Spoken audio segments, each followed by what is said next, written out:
Hello everybody, it's Vinyl Rich here with my best used vinyl finds of the year. I may do a new releases of 2022 best ones. Smirk just came in today. That would be included if I do that.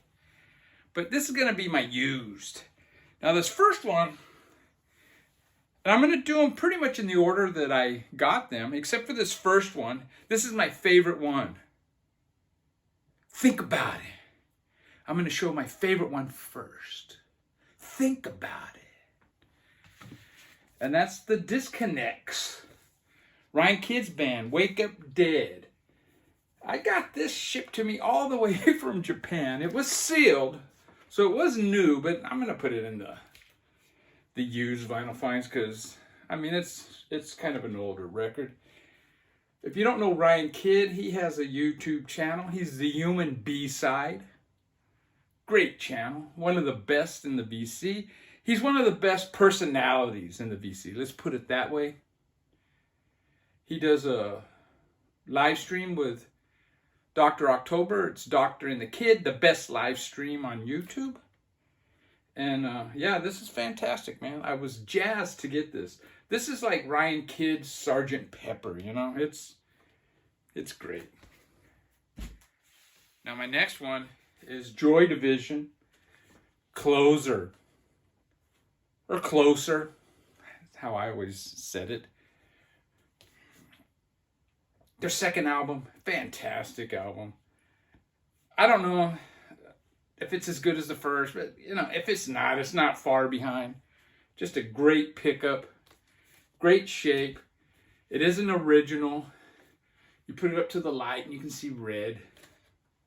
I thought my first Joy Division was an original, but yeah, it doesn't show red. So that one is not. It's an early press, but not an original. Next one. This was playing in Going Underground Records one day. And I told AJ, I go, man, that's pretty cool, you know. What is it? And he showed me. And it's a Ska Strictly For You. It's a compilation. Starts out with two instrumentals. And this is a record from Jamaica on Studio One Records. I've always been, this is the only record I have from Jamaica, I'm almost positive. I've always heard bad things about their pressings. This one it's not noisy at all. It sounds a little, considering how dub and the roots reggae, the bass is so prominent, this is kind of trebly, you know? But yeah, it's just good fun. It's good fun music, man. I mean, ska is like happy music. It's just, it's a great pickup for me. The next one is Question Mark and the Mysterians, their second album, Action. This album, I don't know. I think it's as good as the first, maybe a hair below. Starts out with Girl, You Captivate Me.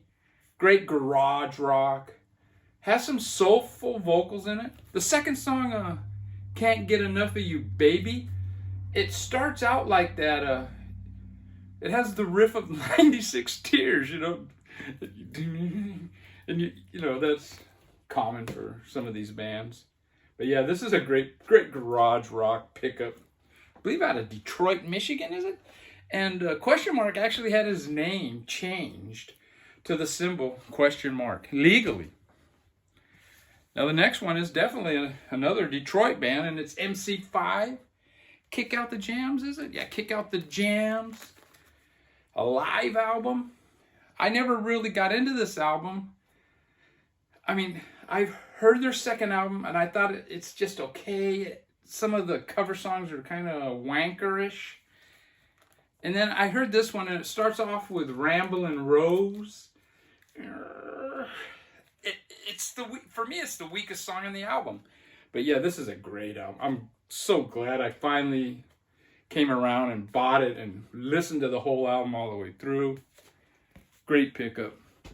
Proto-punk, they like to say. Now this next one is a hardcore punk, and it's DYS, Department of Youth Services. Brotherhood. It's on the very famous Exclaim Records. This is the only record I have on Exclaim. I mean, I could get some others on Discogs, pay $2, $3, $4, $5, $6, up to $1,000, but that's all right. My only one, probably be my only one I'll ever see, you know. Yeah, really cool, man. I'm jazzed to have something from Exclaim. Now this next band, it's a band that I got into last year, and this is their first album. I bought the band before this. It was like an EP in 2021, and I loved it, man. The vocals are, it's almost like he's talking vocals, you know. This one he's singing a little more, but yeah, this is Celtic Frost, Morbid Tales, is it? Morbid Tales. Just great heavy metal with thrash, and it's got a punky aesthetic to it, man. I mean, it's kind of sloppy and yeah, great stuff. I'll explore these guys, you know. I'll go in chronological order though.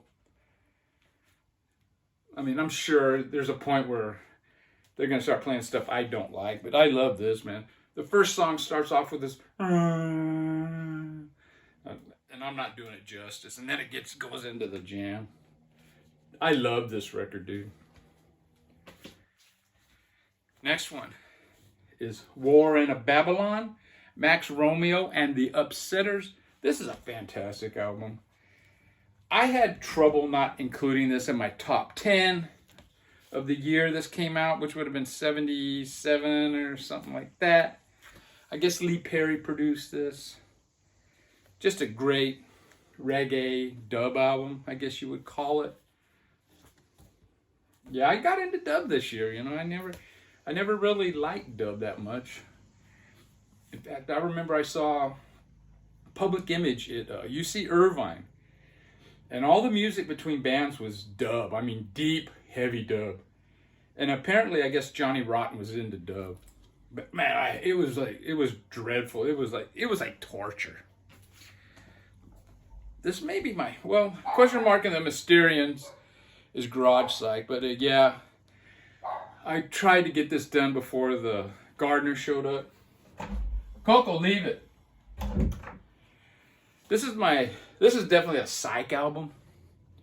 Really good garagey psych on some. Some of it goes into the British kind of psych. They don't do it quite as well as the Brits do. But overall, man, this is a really good fucking psych album, man. The Trolls, I guess I didn't say. The Troll, animated music. Pretty cool album cover.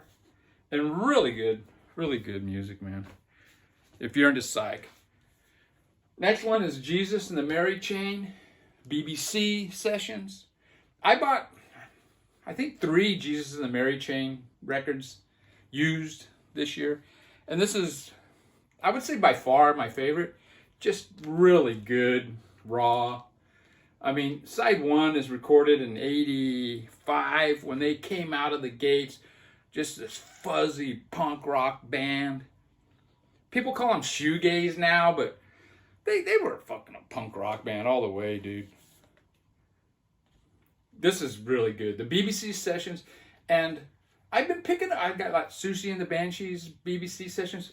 They're great, man. Everything I've ever gotten, BBC sessions are all good. Oh, okay, we got another psych one.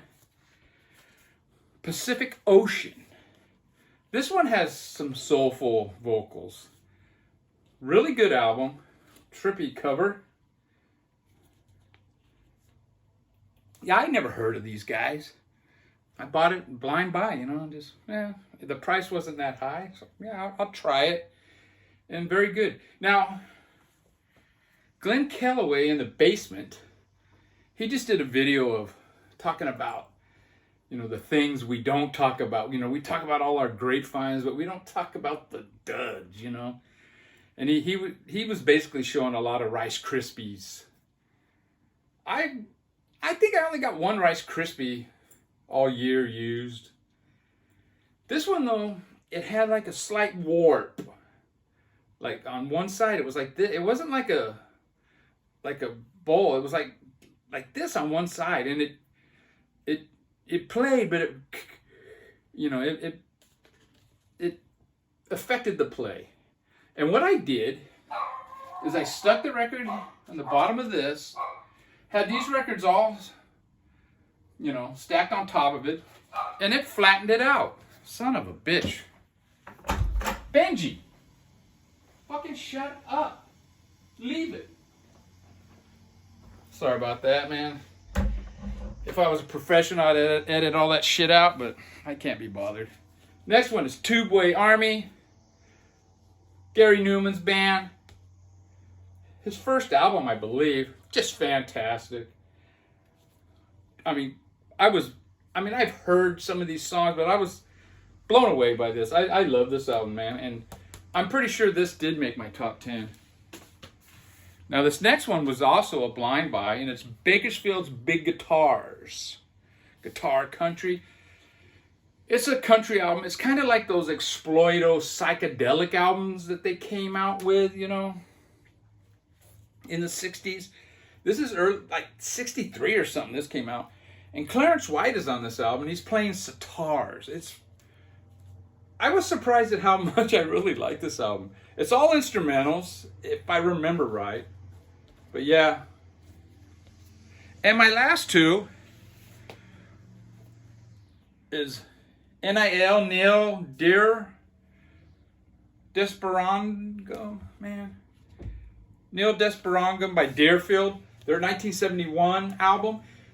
This was actually new, but it came out in 71, so I'm going to consider it a used album. Somebody that knew the band or whatever found a box of these, and I did pick up the follow-up, 72, their live album, Deerfield Live. And yeah, these are both really good albums, man. And they're in the Asset Archives. Well, I'm going to take off. Take care, everybody. Have a happy new year. A Merry Christmas, I mean. Hopefully I'll do the best new releases before the new year. And if the sound on this is okay. Take care, everybody. Merry Christmas.